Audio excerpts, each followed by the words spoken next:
ఏలూరు జిల్లాలో వరద ప్రభావిత ప్రాంతాలను పరిశీలించారు ఎంపీ పుట్ట మహేష్ కుమార్ యాదవ్. ఎమ్మెల్యేలు చిర్రి బాలరాజు, సొంగ రమేష్.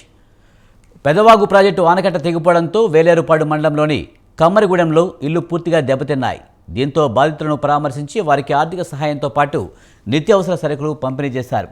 దెబ్బతిన్న 190 ఇళ్లను పునరావాసం కల్పించడం మాత్రమే కాకుండా నూతన గృహ నిర్మాణాలు చేపడతామని హామీ ఇచ్చారు ఎంపీ మహేష్ యాదవ్.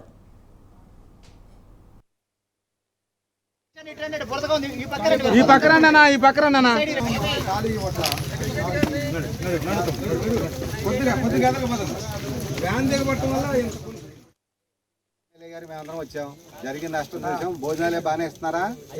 మన వాళ్ళందరూ పక్కా ఇల్లు అడుగుతున్నారు.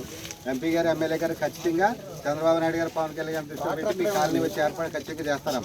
మీ ఇబ్బందులన్నీ కూడా ఖచ్చితంగా తీరుతాం. మరి కలుద్దాం. దేవుడు మరొకసారి మిమ్మల్ని అందరినీ కూడా చూసి మీకు మేము ఉన్నామని చెప్పడానికి వచ్చాము. తల్లి